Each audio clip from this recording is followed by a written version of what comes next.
Few people understand their significance in reaching their generation. Hi, I'm Bill Wright. If you've ever asked questions like, why did God have me born in this century? Where do I fit in God's plan? How will God use me to minister to my generation? Well, today on the Mini Bible College, you'll identify with the Old Testament prophet Isaiah, referred to as the Prince of Prophets. Stay tuned to discover more.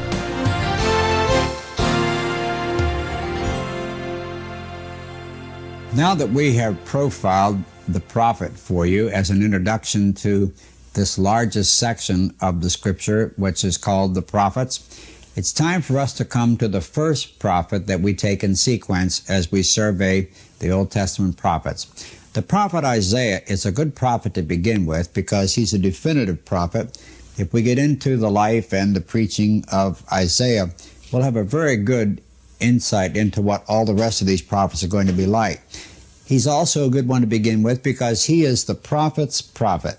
He is quoted more in the New Testament than any other prophet, and he has more messianic prophecies. That is, he prophesies the coming of Jesus Christ more than any other prophet.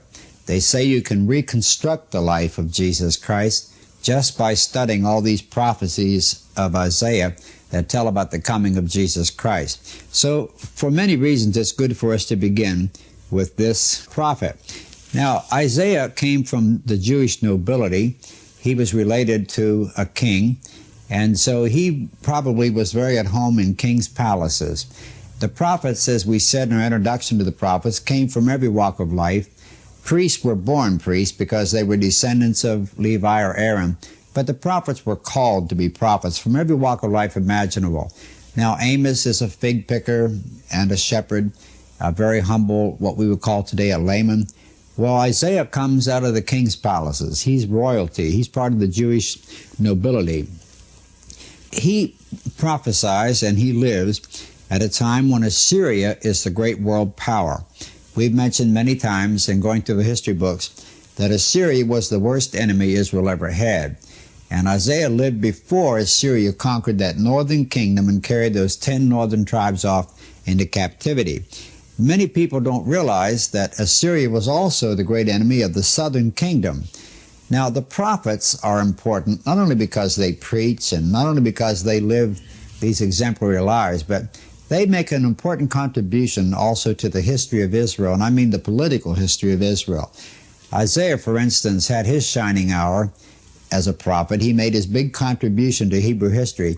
When the Assyrians conquered that northern kingdom and turned south and went down right to the gates of Jerusalem, they took 200,000 captives out of the southern kingdom, and they sacked 46 walled cities in the southern kingdom of Judah and went right up to the gates of Jerusalem. And at this point, the Assyrian king read all kinds of insults to King Hezekiah. King Hezekiah was the king at that time, and he was a good king. And this Assyrian king made all kinds of charges against Israel, much like Goliath did before he challenged David, and David challenged him. Goliath was coming at every day, hurling insults at the army of Israel.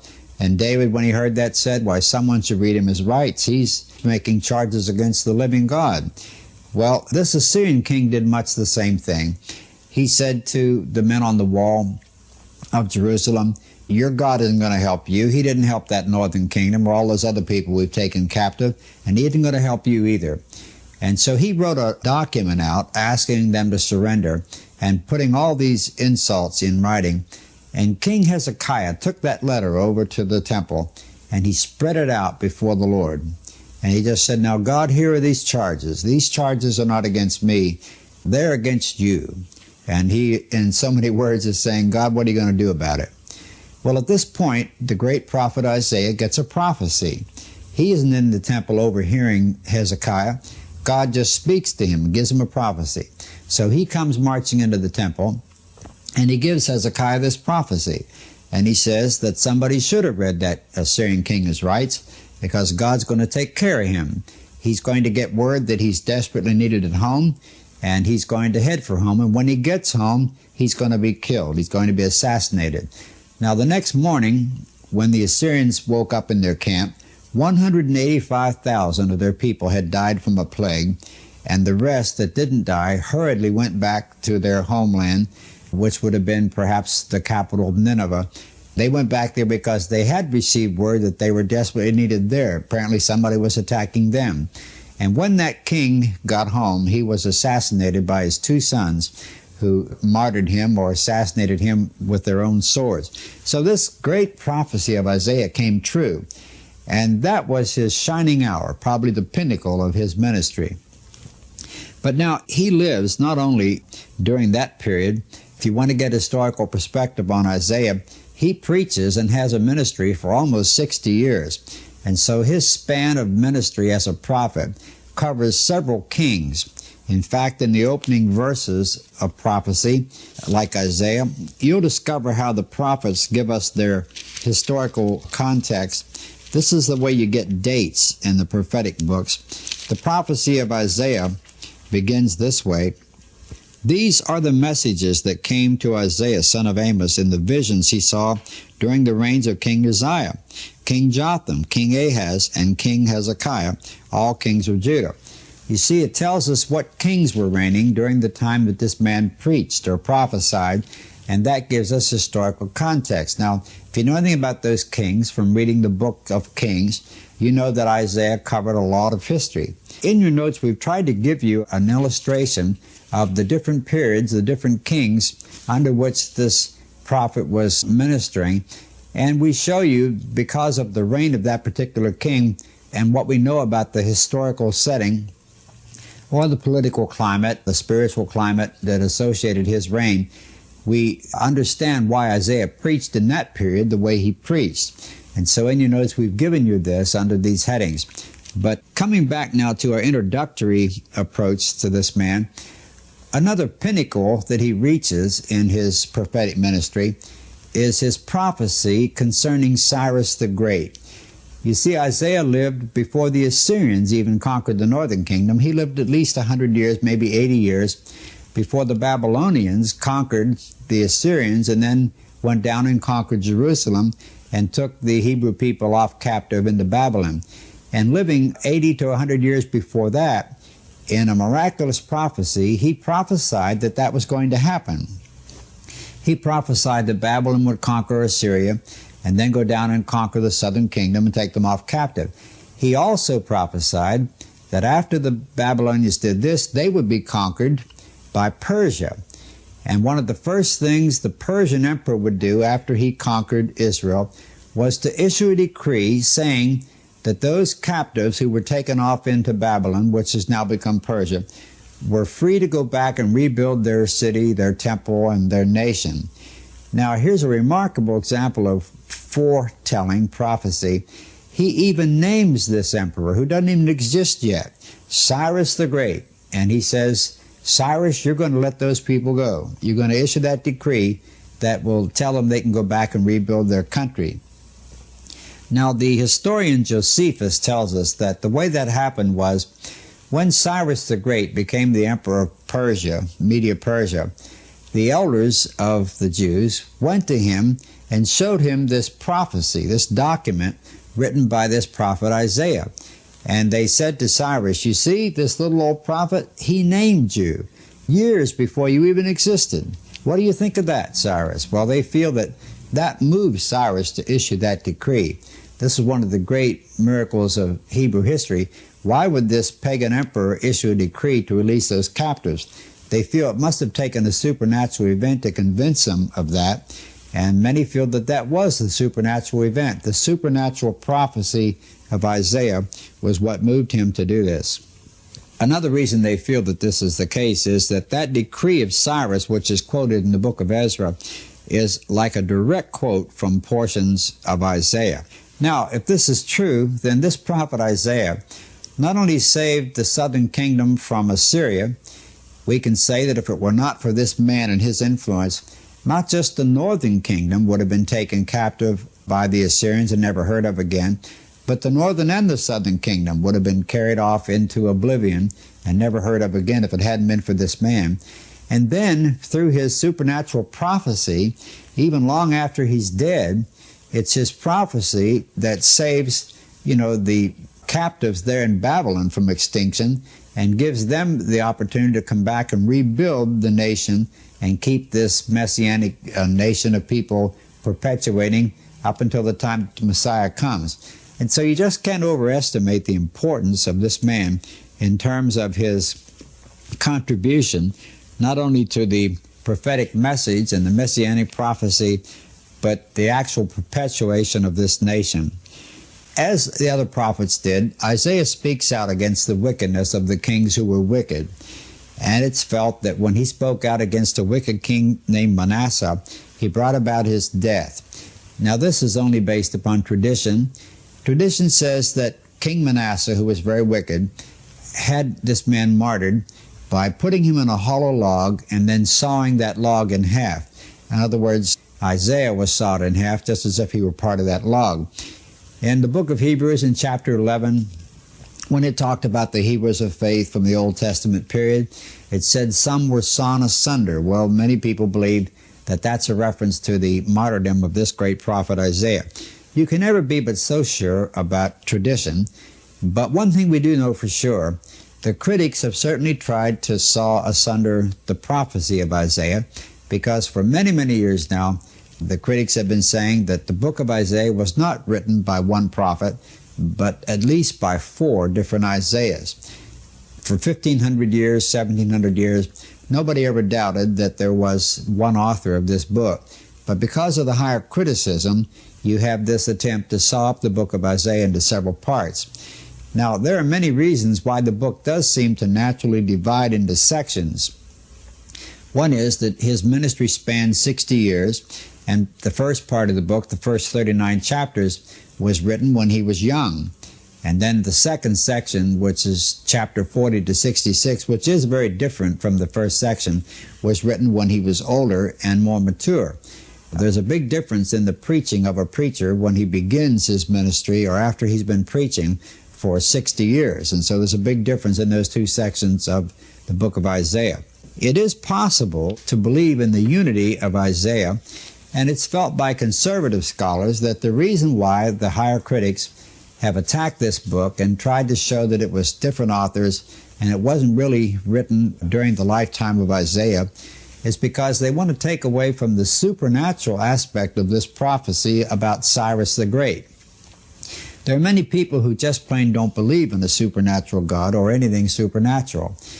And when they come to the prophecy of Isaiah, they have something to explain. How could this man who lived when he lived give us this great prophecy about Cyrus the Great, who wasn't going to live for another 150 or 170 years?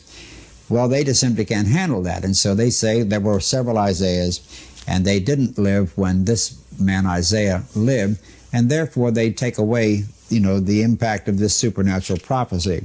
But there are many people who haven't parked their brains, who do believe there was an Isaiah, and this Isaiah did give us supernatural prophecy. Now, when you look at the way the book divides, you see an amazing parallel between the book of Isaiah and the Bible. Some call the book of Isaiah a little Bible, and there are these striking parallels. For instance, there are 66 books in the Bible, and there are 66 chapters in the book of Isaiah. These 66 chapters divide in 2 ways. The first 39 chapters give us the first section of Isaiah, which is very much like an Old Testament, which has 39 books in it. The emphasis is upon the chastisement of God and the kind of chastisement of God that brings us to our senses and shows us the truth about ourselves and gets us to seeking a solution. And then the book of Isaiah divides into 27 chapters, which are very much like the New Testament, which has 27 books. Now, it's amazing how these parallels continue. That New Testament section of Isaiah, where there's 27 chapters, chapters 40 to 66, begin with the 40th chapter of Isaiah, of course, which has the voice crying in the wilderness, prepare the way of the Lord, and that's the way the New Testament begins. And the Old Testament, is very much like those first 39 chapters of Isaiah again, because they're like the surgery, you might say. And then chapters 40 to 66 are like the healing after the surgery. And they begin with, comfort ye, my people, speak ye comfortably to Jerusalem. Well, it's just amazing to see the parallels between the Bible itself and the way it's organized in this one book of Isaiah. Now that second section of Isaiah, chapters 40 to 66, is probably the section that will be your favorite. Most people have favorite chapters in Isaiah that all come from that second section. And that second section can be divided up into three sections. First of all, there is chapter 40 to 48, which has to do with that miraculous prophecy about Cyrus. And then there is chapters 49 to 57, which have to do with the prophecies about the Messiah in his first advent. And then there's chapters 58 to 66, which have to do with the second advent of the Messiah. We've illustrated this for you in your notes. If you'd like to consult your notes, you'll see that we've diagrammed the way you can divide up these three sections of the second part of Isaiah. You'll also see we can rightly divide Isaiah in an overall sense. And again, we've illustrated this for you in your notes if you want to consult them. You can divide Isaiah up into three sections in this way. First of all, you had the first 36 chapters, and those first 36 chapters give a lot of prophecies about the conquest of Assyria over the northern kingdom and the conquest of Babylon over the southern kingdom. And then in chapters 36 to 39, you actually have this happening. You have the historical narrative which describes that this actually happens, the Assyrian captivity especially. And then you have that last section, 40 to 66, which is the comfort section that parallels the New Testament. Now, these divisions of Isaiah have been outlined for you in your notes. Now, there are devotional garden spots in the book of Isaiah. And we said when we started this course that there's such a vast amount of material in the Bible, especially in the prophets, that it's our intent to guide you to the garden spots, the devotional garden spots, so that you might get the devotional application. Now, if you haven't got time to study or read the whole prophecy of Isaiah, the longest prophet in the Bible, 66 chapters, then especially concentrate on chapters 5, 6, 11, 40, 53, 55, and 61. I believe you'll find that those chapters are the garden spots of this great prophecy. Again, they're chapters 5, 6, 11, 40, 53, 55, and 61. Now, I would like for us to listen to a passage from this great prophet which really introduces us to him. Many feel that this is the story or the record of his call to preach, and some say it's even more than that. They say it is a record of his conversion, because in this account we're told about his sins being forgiven, and that seems to indicate maybe even a conversion. But here's the way it goes. In chapter 6 of Isaiah, here's the record of his great spiritual experience. The year King Uzziah died, I saw the Lord. He was sitting on a lofty throne, and the temple was filled with his glory. Hovering about him were mighty six-winged seraphs. With two of their wings they covered their faces, with two others they covered their feet, and with two they flew. In a great antiphonal chorus they sang, Holy, holy, holy is the Lord of hosts. The whole earth is filled with his glory. Such singing it was. It shook the temple to its foundations, and suddenly the entire sanctuary was filled with smoke. Then I said, My doom is sealed, for I am a foul-mouthed sinner, and I am a member of a sinful, foul-mouthed race, and I have looked upon the King, the Lord of heaven's armies. Then one of the seraphs flew over to the altar, and with a pair of tongs picked out a burning coal. He touched my lips with it, and said, Now you are pronounced not guilty, because this coal has touched your lips. Your sins are all forgiven. Then I heard the Lord asking, Whom shall I send as a messenger to my people? Who will go? And I said, Lord, I'll go. Send me. And he said, Yes, go. But tell this people, though you hear my words repeatedly, you won't understand them. Though you watch and watch as I perform my miracles, still you won't know what they mean. Then I said, Lord, how long will it be before they're ready to listen?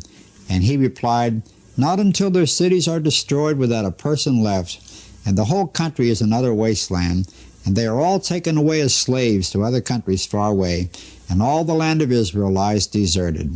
Yet a tenth will remain, a remnant will survive, and though Israel is invaded again and destroyed, yet Israel will be like a tree cut down, whose stump lives to grow again. Now this great account of his calling, we might say, to preach, or even perhaps his conversion, is found in the 6th chapter of Isaiah. Now in this experience, we're told that Isaiah saw God. He saw the King. And like other people in the Old Testament, when he saw the Lord, when he saw God, when he saw the King, he had two responses. First of all, he couldn't find words to express what he felt about the holiness of God. And then he seemed to run out of words as he tried to express the way he felt about himself, that he was a sinner, a member of a foul-mouthed race, and a very foul-mouthed man himself. There are many reasons why people feel this might have expressed his conversion, but at any rate, he's doing what so many people in the Scripture do. You might call it the coming and the going of the men of God. They all have these experiences that could be classified under the heading of the coming experiences. They have a coming to God that's meaningful before they have a going for God that's meaningful. First, they become the great worshipers of God, and then as a result of becoming the great worshipers of God or coming to God, then they have their great going for God, at which time they become the great workers for God. Now this seems to happen to Isaiah just as it did to Jacob and to Job and to Moses and Paul and many others in the Scripture. Notice that this experience happened to him when Uzziah died. Very often there's a person in our life that we lean upon and we kind of piggyback their faith. They're the person that we really look to. And when God takes them, then there isn't any place to look but to God. Maybe that's the significance of the fact that this happened to him in the year that King Uzziah died. You might summarize this experience in chapter 6 this way. First of all, you have his confession, I am a foul-mouthed sinner.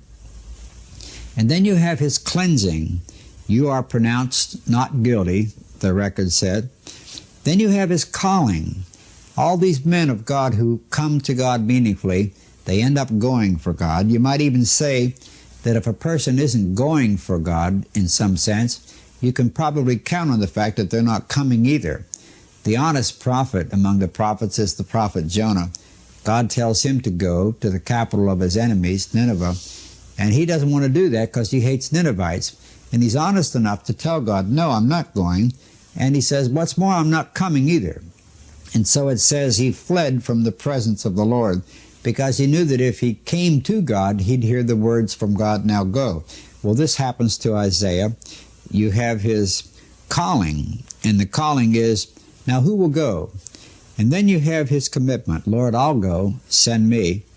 And then you have his commission, yes, go, but tell my people this, I'm going to perform miracle after miracle, and yet you're not going to believe. You're not going to understand the words that I preach, and you're not going to understand the miracles that you see, which could be, really the validation of what I'm preaching. Now this shows us something about this prophet. It's hard enough to be a preacher, but it would be, to me, very, very hard to be a good preacher and not have anybody ever come to hear you. Just imagine not having any hearing at all, and you really are a gifted preacher. Well, Isaiah is the prince of the prophets. He's the greatest of the prophets. He's not only the greatest of the major prophets because his book is the longest, he's the greatest of the prophets because he was probably the best preacher among the whole lot of them. And yet when he's commissioned to preach, when he's called to preach, God says to him, Isaiah, you're not going to have one person who will listen to you. They're not going to understand what you preach. They're not going to do what you say. There are going to be miracles, a whole string of them, but those miracles won't convince them. Now, I think a lot of us living today would have said, well, then why am I going? I mean, I'm going to spend my time and my talent some other way. But he shows his great commitment to God here because he just asked the question, how long? How long do you want me to do that? Now, he did it for 60 years. And so the answer could have been 60 years. But God just says, until their cities are conquered, until they're all taken off as slaves to another land, that's how long. Well, I'm amazed at the consecration of this man and the commitment of this man. And then we might call this his contract with God. And the contract with God is simply until they're all taken away as slaves. So here's one of the greatest preachers who ever preached, and when he's commissioned or called to preach, he's told he won't have a hearing, and he just says, Lord, how long will it be? I think the life and ministry of Isaiah shows us so many things. One thing it shows us when we see his experience of being commissioned to preach is it's not how fruitful we are that matters, it's how faithful we are that matters. I've known missionaries who have ministered for 25 years in a foreign country and never seen one person come to Christ. The important thing, and the thing that seems to keep them going, is they're not just there to be fruitful, they're there to be faithful. They're there because God put them there and he said, preach. You might say that the faithfulness is our part and the fruitfulness is God's part. This also is illustrated by the life and the ministry of Isaiah. Well, here we have a great prophet, the greatest of the prophets. Get into Isaiah and you'll understand what all the other prophets are going to be like as we survey.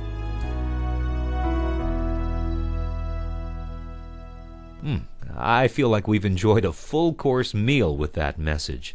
You know, the book of Isaiah is it's just so rich in teaching. What a wonderful study. And I so appreciate what Dick pointed out about the man Isaiah, his commitment, his willingness, his sacrifice. Well, that wraps up another day of fine teaching with Pastor Dick Woodward. And I hope you've been blessed by the presence of the Lord today as you've listened. And if you enjoyed today's program, I hope you'll join us again next time as Pastor Dick takes us once again into a new lesson as he continues teaching us through the Bible. Thank you, and may God bless you until we meet again.